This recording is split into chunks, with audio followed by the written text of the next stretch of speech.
श्री शिवाय नमस्तुभ्यम। शिव पुराण की कथा सुनने वाले सभी भक्तों का आज की कथा में हार्दिक स्वागत है। भगवान भोलेनाथ और माता पार्वती आपकी समस्त मनोकामनाओं को पूर्ण करें। दोस्तों, आज शिव महापुराण की कथा का अंतिम अध्याय है। तो सबसे पहले तो आप सभी का बहुत बहुत धन्यवाद करना चाहूँगी कि आप लोगों ने इतने धैर्य के साथ शिव महापुराण की कथा सुनी। अब एक और चीज़, जैसे कि जब भी हम कोई कथा करते हैं या फिर कोई भी पूजा करते हैं, विशेष रूप से जब कोई पुराणों की कथा होती है तो हमें कुछ दान अवश्य करना चाहिए। तो जैसे कि आज अंतिम दिन है शिव महापुराण की कथा का, तो आप लोग क्या कीजिए, एक सीधा निकाल दीजिए जिसमें कि दाल, आटा, सब्जियां, फल रख सकते हैं, कुछ दक्षिणा रख सकते हैं और ये सभी सामग्री अपने आसपास कोई भी ब्राह्मण हो तो वहाँ भिजवा सकते हैं। इसके अलावा आप चाहें तो मंदिर में भी भिजवा सकते हैं। अच्छा, मान लीजिए कि आप सीधा नहीं निकाल पाते हैं, मतलब कोई नहीं है लेने वाला ब्राह्मण, तो ऐसे में आप क्या करेंगे, कुछ पैसे जैसे कि 11 रुपये, 21 रुपये या अपनी इच्छा के अनुसार, अपनी सामर्थ्य के अनुसार जो भी आप दान करना चाहते हैं, घर के आसपास कोई भी शिव मंदिर हो, कोई भी शिवालय हो तो वहाँ दान पेटी में आप डाल सकते हैं। और अगर शिवालय ना हो, मतलब शिवालय में दान पेटी ना हो, तो ऐसे में आप किसी भी मंदिर की दान पेटी में भगवान शिव की कृपा की प्राप्ति के लिए, उनकी प्रसन्नता के लिए दान कर सकते हैं। और अब शिव पुराण की पावन और परम कल्याणकारी कथा का श्रवण करते हैं, जिसमें सबसे पहले आप सुनने वाले हैं ध्यान और उसकी महिमा, योग धर्म तथा शिव योगी का महत्व क्या होता है, शिव भक्त या फिर शिव के लिए प्राण देने अथवा शिव क्षेत्र में मरण से तत्काल मोक्ष लाभ का कथन। पंचाक्षर मंत्र की महिमा और महत्व बताने के बाद उपमन्यु कहते हैं, श्री कृष्ण श्री कंठनाथ का स्मरण करने वाले लोगों के संपूर्ण मनोरथों की सिद्धि तत्काल हो जाती है। ऐसा जानकर कुछ योगी उनका ध्यान अवश्य करते हैं। कुछ लोग मन की स्थिरता के लिए स्थूल रूप का ध्यान करते हैं। स्थूल रूप के चिंतन में लगकर जब चित्त निश्चल हो जाता है तब सूक्ष्म रूप में वह स्थिर होता है। भगवान शिव का चिंतन करने पर सब सिद्धियां प्रत्यक्ष सिद्ध हो जाती हैं। अन्य मूर्तियों का ध्यान करने पर भी शिव रूप का अवश्य चिंतन करना चाहिए। जिस जिस रूप में मन की स्थिरता लक्षित हो उसका बारंबार ध्यान करना चाहिए। ध्यान पहले सविषय होता है, फिर निर्विषय होता है, ऐसा ज्ञानी पुरुषों का कथन है। इस विषय में कुछ सत्पुरुषों का मत है कि कोई भी ध्यान निर्विषय होता ही नहीं, बुद्धि की ही कोई प्रवाह रूपा संतति ध्यान कहलाती है। इसलिए निर्विषय बुद्धि केवल निर्गुण निराकार ब्रह्म में ही प्रवृत्त होती है। अतः सविषय ध्यान प्रातः काल के सूर्य की किरणों के समान ज्योति का आश्रय लेने वाला है तथा निर्विषय ध्यान सूक्ष्म तत्व का अवलंबन करने वाला है। इन दो के सिवा और कोई ध्यान वास्तव में नहीं है। अथवा सविषय ध्यान साकार स्वरूप का अवलंबन करने वाला है तथा निराकार स्वरूप का जो बोध या अनुभव है वही निर्विषय ध्यान माना गया है। वह सविषय और निर्विषय ध्यान ही क्रमशः सबीज और निर्बीज कहा जाता है। निराकार का आश्रय लेने से उसे निर्बीज और साकार का आश्रय लेने से सबीज की संज्ञा दी गई है। अतः पहले सविषय या सबीज ध्यान करके अंत में सब प्रकार की सिद्धि के लिए निर्विषय अथवा निर्बीज ध्यान करना चाहिए। प्राणायाम करने से क्रमशः शांति और दिव्य सिद्धियां सिद्ध होती हैं। उनके नाम हैं शांति, प्रशांति, दीप्ति और प्रसाद। समस्त आपदाओं के शमन को ही शांति कहा गया है।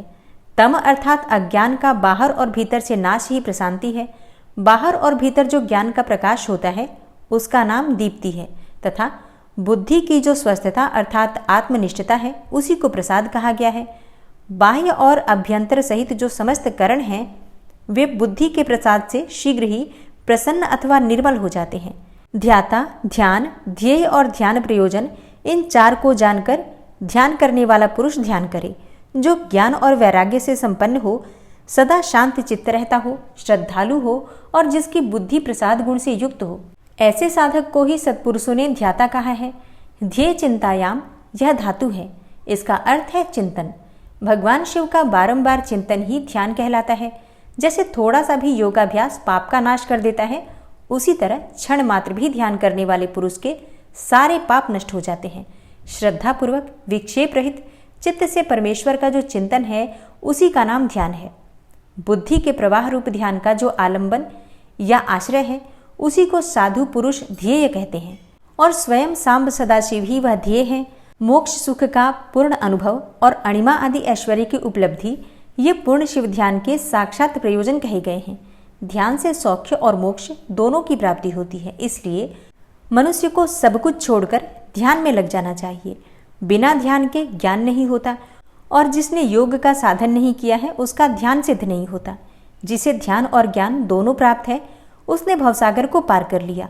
समस्त उपाधियों से रहित निर्मल ज्ञान और एकाग्रतापूर्ण ध्यान, ये योगाभ्यास से युक्त योगी को ही सिद्ध होते हैं। जिनके सारे पाप नष्ट हो गए हों, उन्हीं की बुद्धि ज्ञान और ध्यान में लगती है। जिनकी बुद्धि पाप से दूषित है, उनके लिए ज्ञान और ध्यान की बात भी अत्यंत दुर्लभ है। जैसे प्रज्वलित हुई आग सूखी और गीली लकड़ियों को भी जला देती है, उसी प्रकार ध्यानाग्नि शुभ और अशुभ कर्म को भी क्षण भर में दग्ध कर देती है। जैसे बहुत छोटा दीपक भी महान अंधकार का नाश कर देता है, उसी तरह छोटा सा योगाभ्यास भी महान पाप का विनाश कर डालता है। श्रद्धा पूर्वक क्षण भर भी परमेश्वर का ध्यान करने वाले पुरुष को जो महान श्रेय प्राप्त होता है, उसका कहीं अंत नहीं है। ध्यान के समान कोई तीर्थ नहीं है, ध्यान के समान कोई तप नहीं है और ध्यान के समान कोई यज्ञ भी नहीं है। इसलिए ध्यान अवश्य करें। अपने आत्मा एवं परमात्मा का बोध प्राप्त करने के कारण योगी जन केवल जल से भरे हुए तीर्थों और पत्थर एवं मिट्टी की बनी हुई देवमूर्तियों का आश्रय नहीं लेते।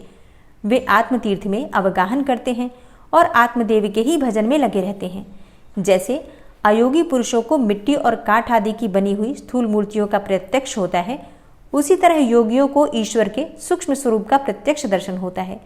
जैसे राजा को अपने अंतःपुर में विचरने वाले स्वजन एवं परिजन प्रिय होते हैं और बाहर के लोग उसे उतने प्रिय नहीं होते, उसी प्रकार भगवान शंकर को अंतःकरण में ध्यान लगाने वाले भक्त ही अधिक प्रिय हैं, बाह्य उपचारों का आश्रय लेने वाले कर्मकांडी नहीं। जैसे लोक में यह देखा गया है कि बाहरी लोग राजा के भवन में राजकीय पुरुषोचित फल का उपभोग नहीं कर पाते, केवल अंतःपुर के लोग ही उस फल के भागी होते हैं, उसी प्रकार यहाँ बाह्यकर्मी पुरुष उस फल को नहीं पाते जो ध्यान योगियों को सुलभ होता है। ज्ञान योग की साधना के लिए उद्यत हुआ पुरुष यदि बीच में ही मर जाए तो भी वह योग के लिए उद्योग करने मात्र से ही रुद्रलोक में जाएगा और वहां दिव्य सुख का उपभोग करके फिर से वह योगियों के कुल में जन्म लेगा और पुनः ज्ञान योग को पाकर संसार सागर को लांघ जाएगा। योग का जिज्ञासु पुरुष भी जिस गति को पाता है, उसे यज्ञ करता संपूर्ण महायज्ञों का अनुष्ठान करके भी नहीं पाता। करोड़ों वेद वेत्ता वेजों की पूजा करने से जो फल मिलता है, वह एक शिवयोगी को भिक्षा देने मात्र से प्राप्त हो जाता है। यज्ञ, अग्निहोत्र, दान, तीर्थ सेवन और होम, इन सभी पुण्य कर्मों के अनुष्ठान से जो फल मिलता है, वह सारा फल शिव योगियों को अन्न देने मात्र से प्राप्त हो जाता है। जो मूढ़ मानव शिव योगियों की निंदा करते हैं, वे श्रोताओं सहित नरक में पड़ते हैं और प्रलय काल तक वहीं रहते हैं। श्रोता के होने पर ही कोई शिव योगियों की निंदा का वक्ता हो सकता है। इसलिए महापुरुषों के मत में उस निंदा को सुनने वाला भी महान पापी और दंडनीय है। जो लोग सदा भक्तिभाव से शिव योगियों की सेवा करते हैं, वे महान भोग पाते हैं और अंत में शिव योग की भी उपलब्धि कर लेते हैं। इसलिए भोगार्थी मनुष्यों को चाहिए कि वे रहने को स्थान, खान पान, सैया तथा ओढ़ने बिछाने की सामग्री आदि देकर सदा शिव योगियों का सत्कार करें। योग धर्म संसार अत्यंत प्रबल है, अतः पाप रूपी मुद्गरों से उसका भेदन नहीं हो सकता। योग धर्म और पाप मुद्गर में उतना ही अंतर समझना चाहिए जितना कि वज्र और तंदुल में। अतः योगी जन पापों और ताप समूहों से उसी तरह लिप्त नहीं होते जैसे कमल का पत्ता पानी से। शिव योग पारायण मुनि जिस देश में नित्य निवास करता है, वह देश भी पवित्र हो जाता है। फिर उसकी पवित्रता के विषय में तो कहना ही क्या। अतः चतुर एवं विद्वान पुरुष सब कृत्यों को छोड़कर संपूर्ण दुखों से छुटकारा पाने के लिए शिव योग का अभ्यास करें। जिसका योग फल सिद्ध हो गया है, वह योगी यथेष्ट भोगों को भोग कर समस्त लोगों की हित की कामना से संसार में विचरे अथवा अपने स्थान पर ही रहे या विषय सुख को अत्यंत तुच्छ समझकर छोड़ दे और वैराग्य योग से स्वेच्छापूर्वक कर्मों का परित्याग कर दे। जो मनुष्य बहुत से अरिष्ट देखकर अपनी मृत्यु को निकट जान ले, उसे योगानुष्ठान में संलग्न होकर शिव क्षेत्र का आश्रय लेना चाहिए। वह मनुष्य यदि धीर चित्त होकर वहीं निवास करता रहे तो रोग आदि के बिना भी स्वयं ही प्राणों का परित्याग कर सकता है। अनशन करके शिवाग्नि में शरीर को आहुति देकर अथवा शिव तीर्थों में अवगाहन करते हुए अपने शरीर को उन्हीं के जल में डालकर शिव शास्त्रोक्त विधि से जो अपने प्राणों का त्याग करता है, वह तत्काल मुक्त हो जाता है। इसमें अन्यथा विचार करने की कोई आवश्यकता नहीं है। अथवा जो रोग आदि से विवश होकर शिव क्षेत्र की शरण लेता है, उसकी भी यदि वहां मृत्यु हो जाए तो वह उसी प्रकार मुक्त हो जाता है, इसमें संशय नहीं है।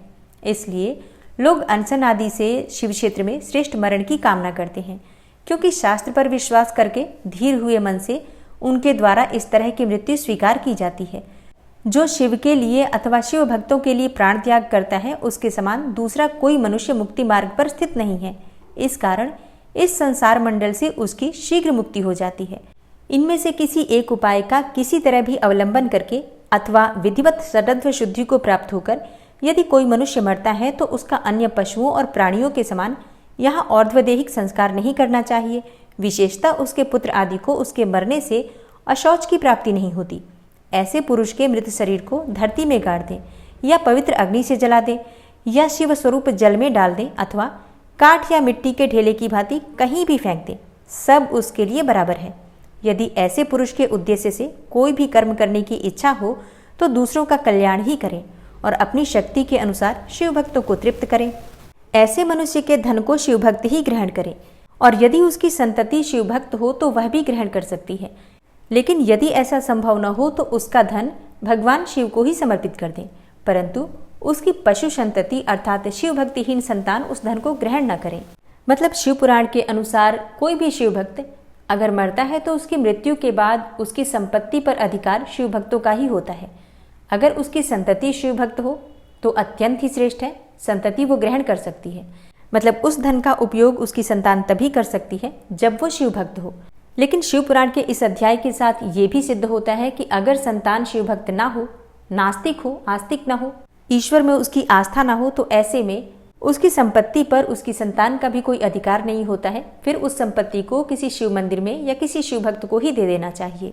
और अब आप सुनेंगे वायुदेव का अंतर्ध्यान, ऋषियों का सरस्वती में अवभृत स्नान और काशी में दिव्य तेज का दर्शन करके ब्रह्मा जी के पास जाना, ब्रह्मा जी का उन्हें सिद्धि प्राप्ति की सूचना देकर मेरु के कुमार शिखर पर भेजना। सूत जी कहते हैं, इस प्रकार क्रोध को जीतने वाले उपमन्यु से यदुकुल नंदन श्री कृष्ण जी ने जो ज्ञान योग प्राप्त किया था उसका प्रणत भाव से बैठे हुए उन मुनियों को उपदेश देकर आत्मदर्शी वायुदेव सायंकाल आकाश में अंतर्ध्यान हो गए। तदनंतर प्रातःकाल नैमिषारण्य के समस्त तपस्वी मुनि सत्र के अंत में अवभृत स्नान करने को उद्यत हुए। उस समय ब्रह्मा जी के आदेश से साक्षात सरस्वती देवी स्वादिष्ट जल से भरी हुई स्वच्छ सुंदर नदी के रूप में वहां बहने लगी। सरस्वती नदी को उपस्थित देखकर मुनि मन ही मन बड़े प्रसन्न हुए। उन्होंने सत्र समाप्त करके उसमें अवगाहन अर्थात स्नान आरंभ किया। उस नदी के मंगलमय जल से देवता आदि का तर्पण करके पूर्व वृतांत का स्मरण करते हुए वे सबके सब वाराणसी पुरी की ओर चल दिए।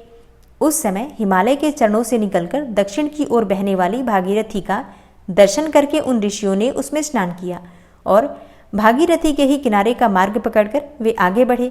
तदनंतर वाराणसी में पहुंचकर उन सबको बड़ी प्रसन्नता हुई। वहां उत्तर वाहिनी गंगा में स्नान करके उन्होंने अविमुक्तेश्वर लिंग का दर्शन और विधि पूर्वक पूजन किया। पूजन करके जब वे चलने को उद्यत हुए तब उन्होंने आकाश में एक दिव्य और परम अद्भुत प्रकाशमान तेज देखा जो करोड़ों सूर्यों के समान जान पड़ता था। उसने अपनी प्रभा के प्रसार से संपूर्ण दिगंत को व्याप्त कर लिया था। तदनंतर जिन्होंने अपने शरीर में भस्म लगा रखा था वे सैकड़ों सिद्ध पाशुपत मुनि निकट जाकर उस तेज में ही लीन हो गए।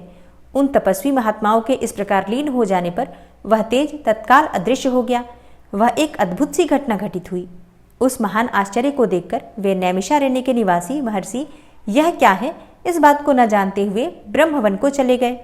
इनके जाने से पहले ही लोक पावन पवन देव वहां जा पहुंचे। उन्होंने नैमिषारण्यवासी ऋषियों का जिस प्रकार साक्षात्कार हुआ, जिस तरह उनसे उनकी बातचीत हुई, उन ऋषियों की शुद्ध बुद्धि जिस प्रकार पार्षदों सहित सांब सदाशिव में लगी रहती थी और जिस प्रकार उन यज्ञ पारायण ऋषियों का वह दीर्घकालिक यज्ञ पूरा हुआ था, ये सारी बातें जगत श्रेष्ठा ब्रह्मयोनि ब्रह्मा जी को बताई। फिर अपने कार्य के लिए उनसे आज्ञा लेकर वे अपने नगर को चले गए। तदनंतर अपने स्थान पर बैठे हुए ब्रह्मा जी गान की कला में परस्पर स्पर्धा रखने वाले और विवाद करने वाले तुम्बुरु और नारद के गान जनित रस का आस्वादन करते हुए वहां मध्यस्थता करने लगे। उस समय वे गंधर्वों और अप्सराओं से सेवित होकर सुखपूर्वक बैठे थे। उस वेला में किसी बाहरी व्यक्ति को वहां जाने का अवसर नहीं दिया जाता था। इसलिए जब नैमिषारण्य निवासी मुनि वहां पहुंचे तब द्वारपालों ने उन्हें द्वार पर ही रोक दिया। वे मुनि ब्रह्म भवन से बाहरी पार्श्वभाग में बैठ गए। इधर संगीत गोष्ठी में नारद ने तुम्बुरु की समानता प्राप्त की।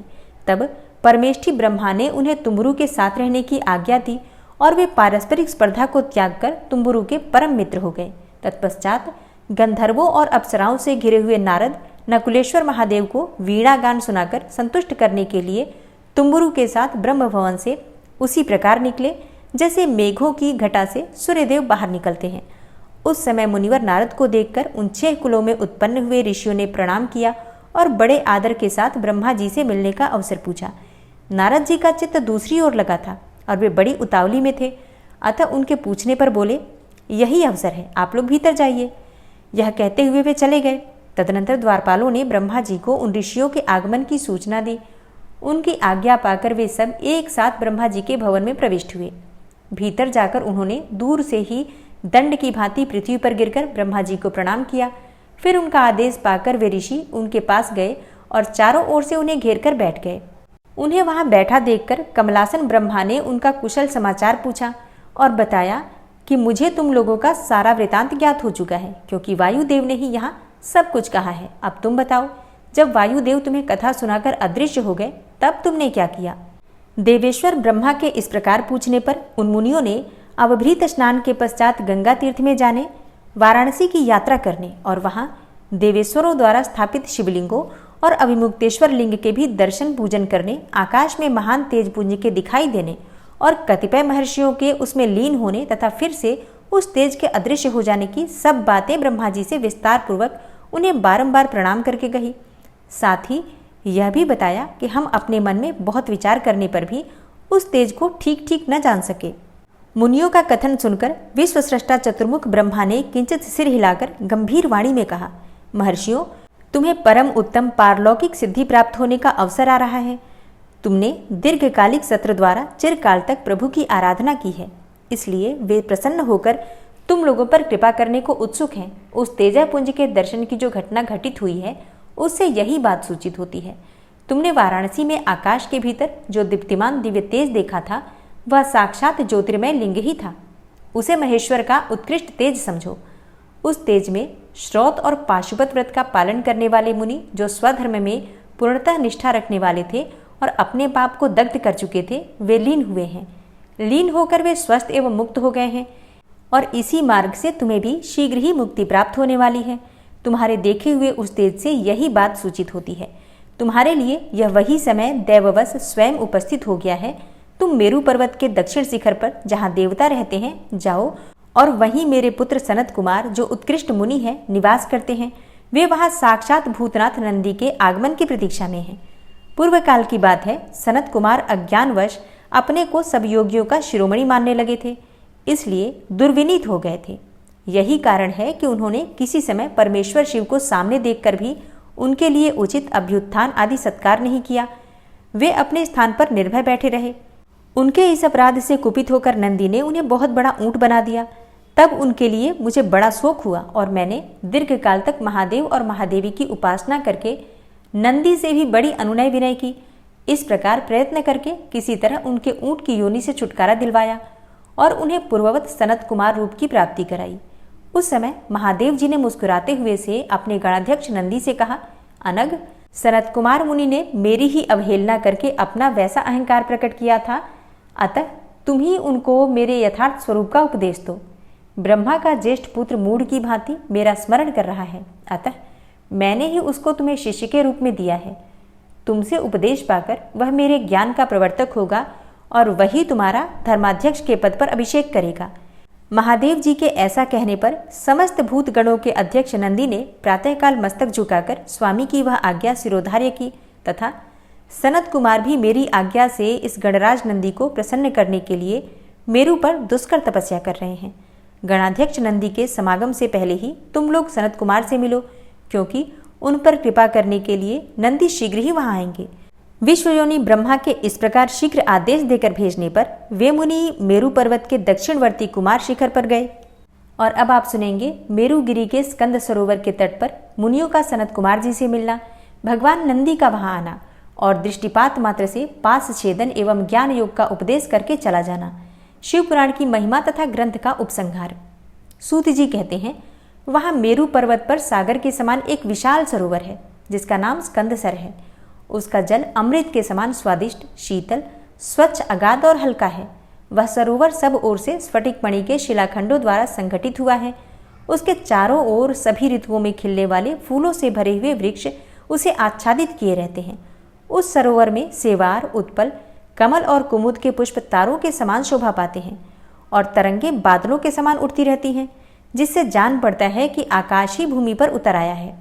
वहाँ सुखपूर्वक उतरने चढ़ने के लिए सुंदर घाट और सीढ़ियाँ भी हैं। वहाँ की भूमि नीली शिलाओं से आबद्ध है। आठों दिशाओं की ओर से वह सरोवर बड़ी शोभा पाता है। वहाँ बहुत से लोग नहाने के लिए उतरते हैं और कितने ही नहाकर निकलते रहते हैं। स्नान करके श्वेत यज्ञोपवीत और उज्ज्वल कौपीन धारण किए, वल्कल पहने, सिर पर जटा अथवा शिखा रखाए या फिर मुंड मुड़ाए, ललाट में त्रिपुंड लगाए, वैराग्य से विमल एवं मुस्कुराते मुख वाले बहुत से मुनि कुमार घड़ों में, कमलिनी के पत्तों के दोनों में, सुंदर कलशों में, कमंडलुओं में तथा वैसे ही करकों अर्थात करवों आदि में अपने लिए, दूसरों के लिए, विशेषतः देव पूजा के लिए वहां से नित्य जल और फूल ले जाते हैं। वहां इष्ट और शिष्ट पुरुष जल में स्नान करते देखे जाते हैं और उस सरोवर के किनारे की शिलाओं पर तिल, अक्षत, फूल और छोड़े हुए पवित्रक दृष्टिगोचर होते हैं। वहां स्थान स्थान पर अनेकों प्रकार की पुष्प बलि आदि दी जाती है। कुछ लोग सूर्य को अर्घ्य देते हैं और कुछ लोग वेदी पर बैठकर पूजन आदि करते हैं। उस सरोवर के उत्तर तट पर एक कल्प वृक्ष के नीचे हीरे की शिला सी बनी हुई वेदी पर कोमल मृग चर्म बिछाकर सदा बाल रूपधारी सनत कुमार जी बैठे थे। वे अपनी अविचल समाधि से उसी समय उपरत हुए थे। उस समय बहुत से ऋषि मुनि उनकी सेवा में बैठे थे और योगीश्वर भी उनकी पूजा करते थे। नैमिषारण्य के मुनियों ने वहां सनत कुमार जी का दर्शन किया, उनके चरणों में मस्तक झुकाया और उनके आसपास ही बैठ गए। सनत कुमार जी के पूछने पर उन ऋषियों ने उनसे ज्यों ही अपने आगमन का कारण बताना आरंभ किया, त्यों ही आकाश में दुंदुभियों का तुमुल नाद सुनाई दिया। उसी समय सूर्य के समान तेजस्वी एक विमान दृष्टिगोचर हुआ, जो असंख्य गणेश्वरों द्वारा चारों ओर से घिरा हुआ था। उसमें अप्सराएं तथा रुद्रकन्याएं भी थीं। वहां मृदंग, ढोल और वीणा की ध्वनि गूंज रही थी। उस विमान में विचित्र रत्न जटित चंदोवा तना था और मोतियों की लड़ियां उसकी शोभा बढ़ा रही थी। बहुत से मुनि, सिद्ध, गंधर्व, यक्ष, चारण और किन्नर नाचते गाते और बाजे बजाते हुए उस विमान को सब ओर से घेर कर चल रहे थे। उसमें वृषभ चिन्ह से युक्त और मूंगे के दंड से विभूषित ध्वजा पताका फहरा रही थी, जो उसकी गोपुर की शोभा बढ़ाती थी। उस विमान के मध्य भाग में दो चवरों के बीच चंद्रमा के समान उज्ज्वल मणिमय दंड वाले शुद्ध छत्र के नीचे दिव्य सिंहासन पर शिलाद पुत्र नंदी देवी श्रेयसा के साथ बैठे थे। वे अपनी कांति से, शरीर से तथा तीनों नेत्रों से बड़ी शोभा पा रहे थे। भगवान शंकर को आवश्यक कार्यों की सूचना देने वाले वे नंदी मानो जगत सृष्टा शिव के अलंघनीय आदेश का मूर्तिमान स्वरूप होकर वहां आए थे, अथवा उनके रूप में मानो साक्षात शंभु का संपूर्ण अनुग्रह ही साकार रूप धारण करके वहां सबके सामने उपस्थित हुआ था। शोभाशाली श्रेष्ठ त्रिशूल ही उनका आयुध है। वे विश्वेश्वर गणों के अध्यक्ष हैं और दूसरे विश्वनाथ की भांति शक्तिशाली हैं। उनमें विश्वस्रष्टा विधाताओं का भी निग्रह और अनुग्रह करने की शक्ति है। उनके 4 भुजाएं हैं, अंग अंग से उदारता सूचित होती है। वे चंद्रलेखा से विभूषित हैं और कंठ में नाग और मस्तक पर चंद्रमा उनके अलंकार हैं। वे साकार ऐश्वर्य और सक्रिय सामर्थ्य के स्वरूप से जान पड़ते हैं। उन्हें देखकर ऋषियों सहित ब्रह्मपुत्र सनत कुमार का मुख प्रसन्नता से खिल उठा। वे दोनों हाथ जोड़कर उठे और उन्हें आत्मसमर्पण सा करते हुए खड़े हो गए। इतने में ही वह विमान धरती पर आ गया। सनत कुमार ने देवनंदी को साष्टांग प्रणाम करके उनकी स्तुति की और मुनियों का परिचय देते हुए कहा, ये 6 कुलों में उत्पन्न ऋषि हैं, जो नैमिषारण्य में दीर्घकाल से सत्र का अनुष्ठान करते थे। ब्रह्मा जी के आदेश से आपका दर्शन करने के लिए ये लोग पहले से ही यहाँ आए हुए हैं। ब्रह्मपुत्र सनत कुमार का यह कथन सुनकर नंदी ने दृष्टिपात मात्र से उन सब के पाशों को तत्काल काट डाला और ईश्वरीय शैव धर्म एवं ज्ञान योग का उपदेश देकर वे फिर महादेव जी के पास चले गए। सनत कुमार ने वह समस्त ज्ञान साक्षात मेरे गुरु व्यास को दिया और पूजनीय व्यास जी ने मुझे संक्षेप में यह सब कुछ बताया। त्रिपुरारी शिव के इस पुराण रत्न का उपदेश वेद के न जानने वाले लोगों को नहीं देना चाहिए। जो भक्त और शिष्य न हो उनको तथा नास्तिकों को भी इसका उपदेश नहीं देना चाहिए। यदि मोहवश इन अनाधिकारियों को इसका उपदेश दिया गया हो तो यह नरक प्रदान करता है। जिन लोगों ने सेवानुगत मार्ग से इस पुराण का उपदेश दिया, लिया, पढ़ा अथवा सुना है, उनको यह सुख तथा धर्म आदि त्रिवर्ग प्रदान करता है और अंत में निश्चय ही मोक्ष देता है। इस पौराणिक मार्ग के संबंध से आप लोगों ने और मैंने एक दूसरे का उपकार किया है, अतः मैं सफल मनोरथ होकर जा रहा हूँ। हम लोगों का सदा सब प्रकार से मंगल ही हो। सूत जी के आशीर्वाद देकर चले जाने और प्रयाग में उस महायज्ञ के पूर्ण हो जाने पर वे सदाचारी मुनि विषय कलुषित कली काल के आने से काशी के आसपास निवास करने लगे। तदनंतर पशुपात से छूटने की इच्छा से उन सब ने पूर्णतया पाशुपत व्रत का अनुष्ठान किया और संपूर्ण बोध एवं समाधि पर अधिकार करके वे अनिंद्य महर्षि परमानंद को प्राप्त हो गए। व्यास जी कहते हैं, यह शिव पुराण पूरा हुआ। इस हितकर पुराण को बड़े आदर एवं प्रयत्न से पढ़ना अथवा सुनना चाहिए। नास्तिक, श्रद्धाहीन, शठ, महेश्वर के प्रति भक्ति से रहित तथा धर्मध्वजी अर्थात पाखंडी को इनका उपदेश नहीं देना चाहिए। इसका एक बार श्रवण करने से ही सारा पाप भस्म हो जाता है। भक्तिहीन भक्ति पाता है और भक्त भक्ति की समृद्धि का भागी हो जाता है। दोबारा श्रवण करने पर उत्तम भक्ति और तीसरी बार श्रवण करने पर मुक्ति सुलभ हो जाती है। इसलिए मुमुक्षु पुरुषों को बारंबार इसका श्रवण करना चाहिए। किसी भी उत्तम फल को पाने के लिए शुद्ध बुद्धि से इस पुराण की 5 आवृत्ति करनी चाहिए। ऐसा करने से मनुष्य उस फल को प्राप्त कर लेता है, इसमें संशय नहीं है। प्राचीन काल के राजाओं, ब्राह्मणों तथा श्रेष्ठ वैश्यों ने इसकी 7 आवृत्ति करके शिव का साक्षात दर्शन प्राप्त किया है। जो मनुष्य भक्ति पारायण होकर इसका श्रवण करेगा वह भी इहलोक में संपूर्ण भोगों को उपभोग करके अंत में मोक्ष प्राप्त कर लेगा। यह श्रेष्ठ शिव पुराण भगवान शिव को अत्यंत प्रिय है। यह वेद के तुल्य, माननीय, भोग और मोक्ष देने वाला तथा भक्तिभाव को बढ़ाने वाला है। अपने प्रमथ गणों, दोनों पुत्रों तथा देवी पार्वती जी के साथ भगवान शंकर इस पुराण के वक्ता और श्रोता का सदा कल्याण करें।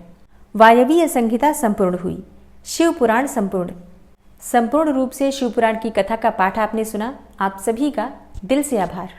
इस पाठ को पढ़ते समय किसी भी प्रकार से ध्यान में, उच्चारण में या मन में किसी भाव में अगर मुझसे भूल चूक हुई हो तो भगवान शिव से और आप सभी से हृदय से क्षमा प्रार्थी हूँ।